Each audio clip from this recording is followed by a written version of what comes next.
Friends, I hope you all are preparing hard for the coming finals of PO for Grameen banks and public sector banks.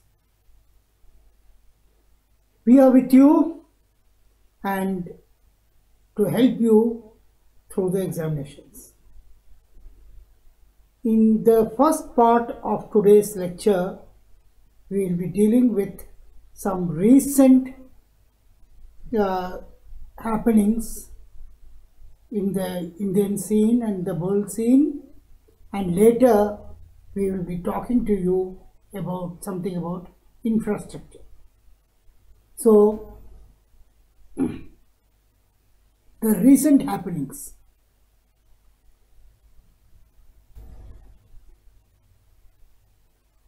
Recently, the government has raised, before the Kharif Rabi season, the government has raised the maximum support price for certain major crops, including wheat, pulses and oilseeds by 6 to 11%.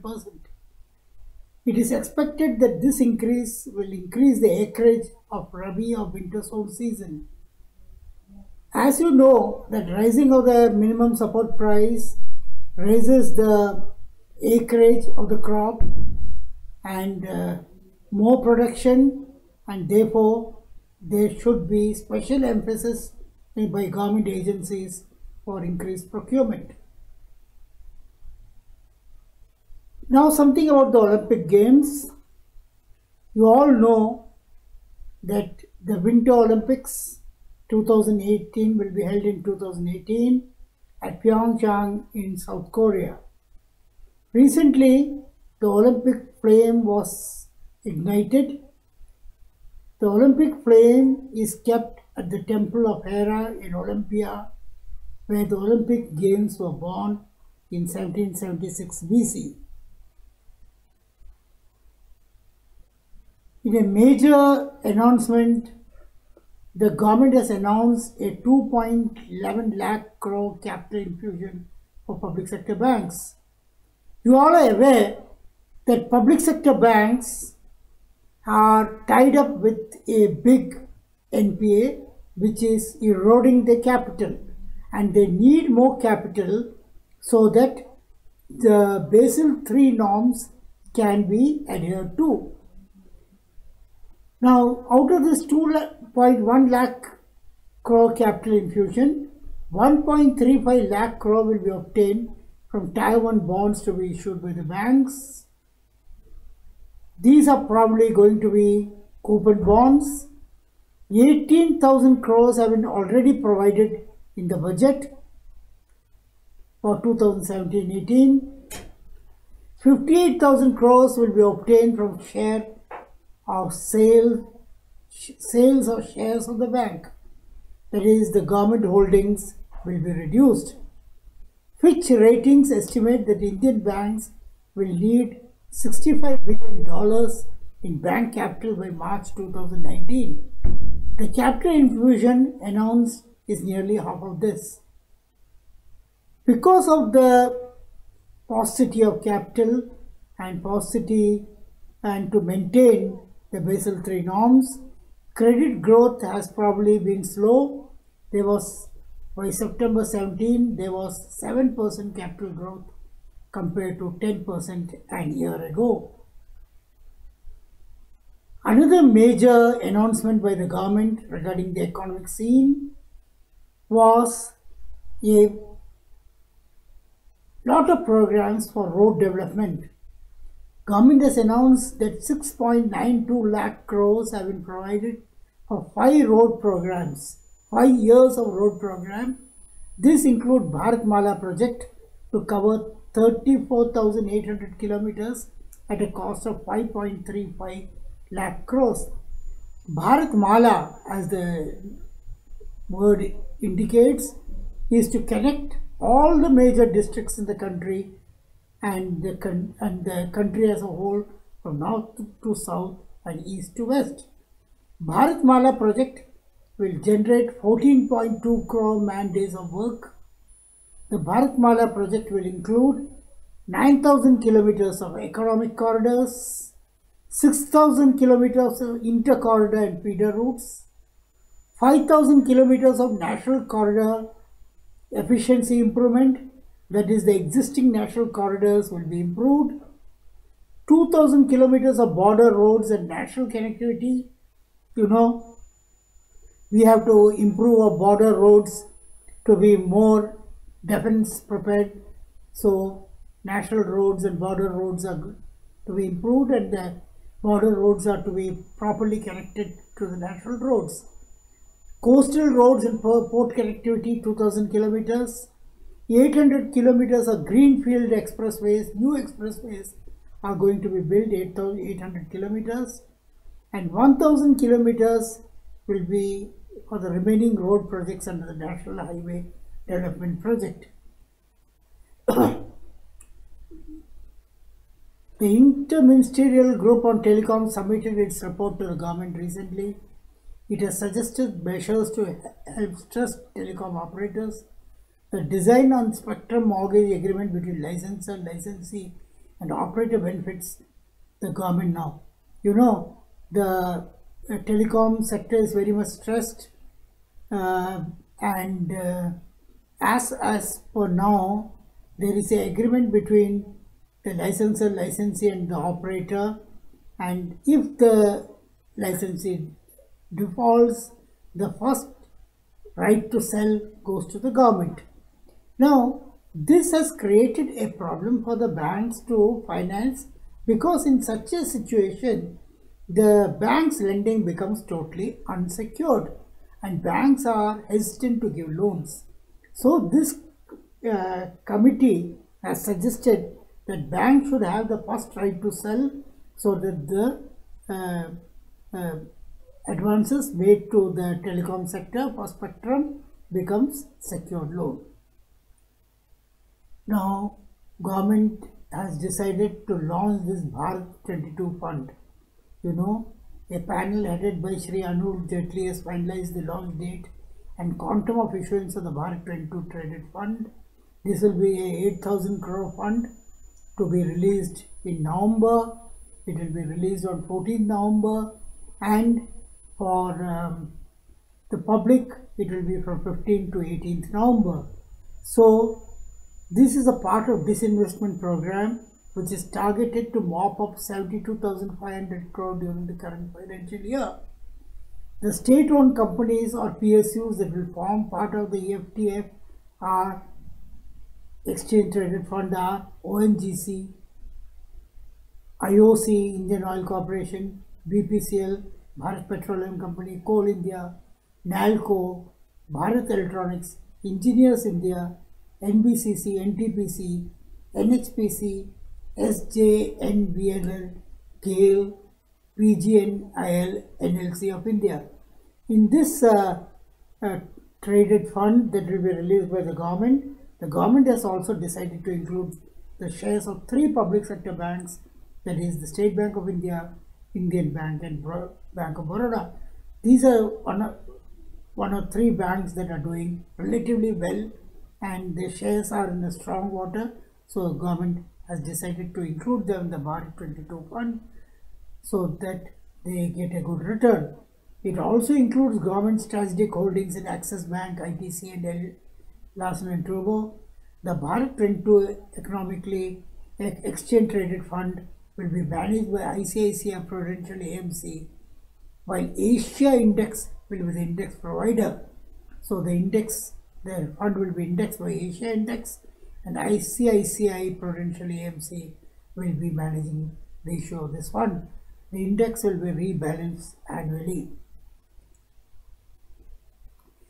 The Government of India has decided to appoint an interlocutor for talking peace in the Jammu and Kashmir, and former IB chief Shri Dineshwar Sharma has been appointed interlocutor.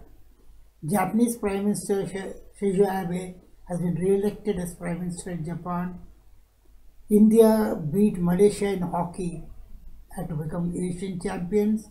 There was a tournament going on recently in which India beat Malaysia in the finals to become the Asian champions. A 16 feet tall elephant made of teakwood based on Ambari. Ambari is a universally popular elephant toy from Kodapalli in Andhra Pradesh. Now, this 16 feet elephant is in the figure of the Ambari toy, and it will be kept in the compound of the international airport at Gannavaram in Vijayawada.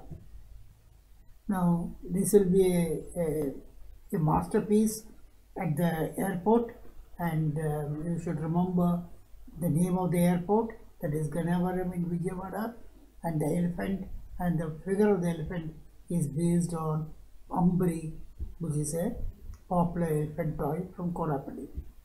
October 28 marked the 150th birth anniversary of Sister Nivedita, the Irish disciple of Swami Vivekananda.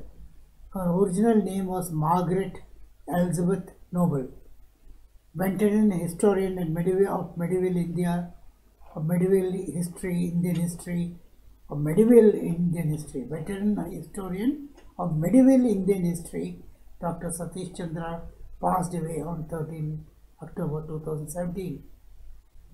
Regarding two major appointments, HSBC has appointed Jayant Rike as the Indian CEO, and Mr. Suresh Sethi has been appointed as MD and CEO of India Post Payment Bank.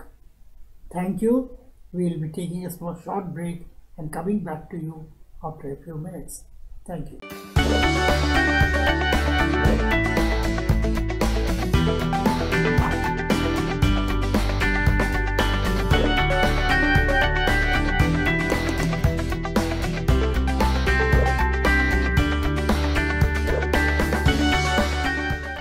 Friends, today we will talk about infrastructure and the National Investment and Infrastructure Fund. As you know, the government is giving a great stress for infrastructure development in the country. Infrastructure is the backbone of the entire development of the country, and therefore the government is giving a big impetus to the infrastructure. Now, what is infrastructure? Wikipedia defines infrastructure as: infrastructure refers to the fundamental facilities and systems serving a country, city or area, including the services and facilities necessary for its economy to function. So it is the support system for an economy, or support system for a country, city or an area in a country. Now in India, the Reserve Bank of India in its extant guidelines has classified infrastructure into 5 broad categories, and under each category there are subsectors as under. Now if you see the table, the first category out of the 5 categories, 5 broad categories, the first category is transport. Under the transport categories, we have the roads and bridges, ports, inland waterways, airport, railway track, tunnels, viaducts, bridges, urban transport except rolling stock in case of urban transport. Now it means that the actual transport, actual public transport, it does not include the rolling stock or the spare parts and all those things. Then the second is energy. Under energy, we have got electric generation, electric transmission, electric distribution, oil pipelines, oil, gas, liquefied natural gas storage facilities, and gas pipelines. Now, the government is, you must be knowing, giving a lot of emphasis on generation of electricity so that we can toe the green agreement that we have signed, and there will be more generation of nuclear power in this country, and oil pipelines, gas pipelines are also being laid so that there is efficient transmission of oil and gas to different parts of the country. The third sector is water and sanitation. Water and sanitation has also been given a great importance, much importance, because this is a sector that is the core necessity of any individual. Water and sanitation. This includes solid waste management, water supply pipeline, water treatment plants, sewage collection, treatment and disposal system, irrigation, dams, canals, embankments, etc., stormwater drainage system, slurry pipelines. This will also conserve the water, and there will be better water and waste management. The fourth sector is communication. Communication, we have got telecommunication, fixed network, telecommunication towers, telecommunication and telecom services. You must be knowing that we are migrating, we are already in the fourth generation, and we will be going fast going to the fifth and sixth generation of telecommunication, so that our internet and other modes of communication become very fast. The last sector is the social and commercial infrastructure. It includes educational institutions, hospitals, 3 stars or higher classified hotels located outside cities with population of more than 1 million, common infrastructure for industrial parks, SEZ, tourism facilities and agricultural markets, fertilizer, all capital investment. Now you see that for these sectors also, for education, hospitals, hotels, luxury hotels, 3-star or higher category hotels, which are located outside the city area, so that they get a better infrastructure, common industrial parks, SEZ, tourism facilities and fertilizer.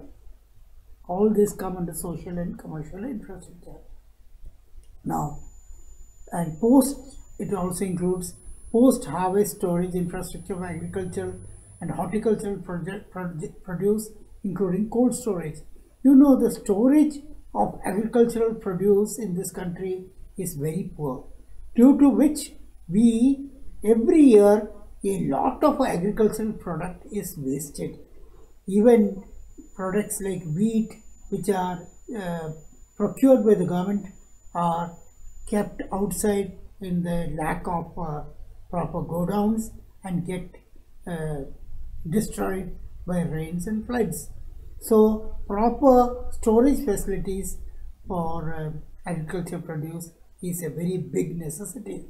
Then terminal markets, soil testing laboratories. The soil cards are being issued to farmers so that they know about the soil, and they can apply fertilizer or other chemicals to improve the soil. Cold chain, hotels with project cost of more than 2,000 crores each in any place in India of any star rating. Convention centers for project cost of more than 300 crores each. Now cold chains are necessary to preserve our perishable products, and since most of the fruits perish during the season, they need to be preserved, and cold chain helps in this direction. Now, for all this infrastructure, we need a lot of money. The problem with infrastructure is that it requires a lot of investment, and the recovery is very, very slow. Let me give you an example. The 6-lane roads have been made at many places. I hope that it also exists in your city, outside the outskirts of your city, connecting to the nearby cities. So these 6-lane roads, they require an investment of more than 750 crores per kilometer. And how do you recover this? You recover it through the tolls, and the recovery is very slow. And out of the recovery of the toll, the person who has made that, because all these roads have been made by the PPP model, the public-private investment model, where the private operator, he has taken the loan and is operating the roads, build the roads and is operating the roads, and is recovering his money through toll. It will be very, very slow since he has to pay bank loan and all those things. So the availability of funds for the infrastructure is not very good. Banks, when they invest in infrastructure, they are tied up for a long time.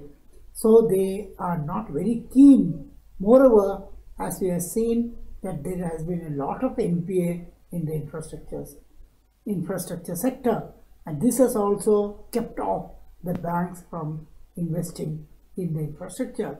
So to help the infrastructure sector, the government in the 2015-16 budget had proposed a special National Investment and Infrastructure Fund. This fund was initially proposed with a corpus of 20,000 crores, but it was later raised to 40,000 crores. It will be a set of trust in which the government will contribute 49%. The balance funds were to come from long-term institutional investors, pension funds, and sovereign wealth funds. There will be an intermediary company looking after the day-to-day operations of the fund. The NIF is a sovereign wealth fund primarily to address the gap in equity financing of large gestation commercially viable infrastructure projects in the country.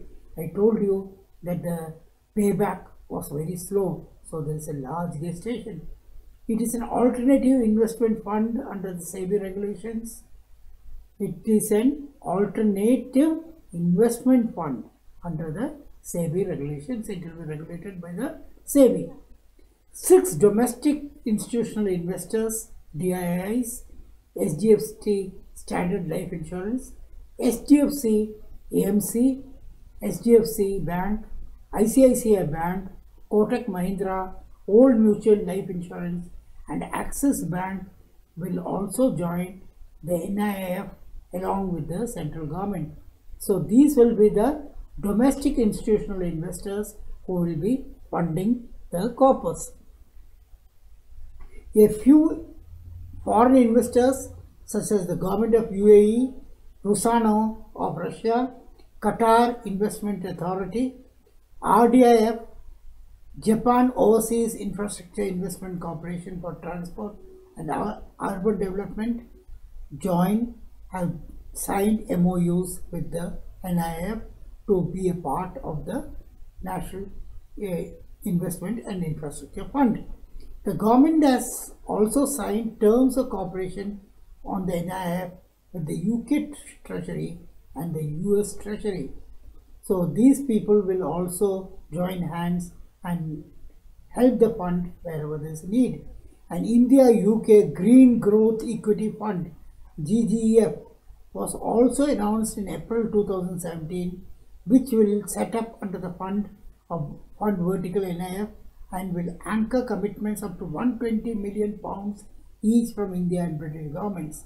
So the India and the UK have made a joint Green Growth Equity Fund. This will be for green growth infrastructure, and this will have a commitment of £120 million each from the Indian and British governments. Very recently, the NIF signed its first investment deal with the Abu Dhabi Investment Authority, ADIA, which will invest $1 billion. ADIA will become the first has become the first institutional investor in NIF Master Fund and a shareholder in NIF Investment Management Company. The Abu Dhabi Investment Authority, so by this investment of $1 billion, it has become the first institutional investor in NIF's Master Fund and shareholder in NIF Investment Management Company. The NIF Investment Management Company is located at Mumbai, and in June 2016, the government appointed Sri Sujay Bose as the NIF CEO. The other members of the NIF include there is a company and their trust. And this Mr. Shujay Bose has been appointed as the CEO. The other members of the NIF include Sri Nakshit Moore, Director, Central Board of RBI, Sri Naresh Thakur, MD and CEO of ICRA, Srimati Subbalakshmi Panse, former CMD Allahabad Bank, and Sri Deepak Pathak, Chairperson of IIT Mumbai. I hope you have understood what we had said, and this infrastructure is a very relevant part. It also constitutes the 5-year plan, the present 5-year plan, the main theme of this present 5-year plan, and I hope that you will go through it carefully so that you can get prepared for the examination. Thank you, friends. Learn something new every day with Mahendra Group. Subscribe now.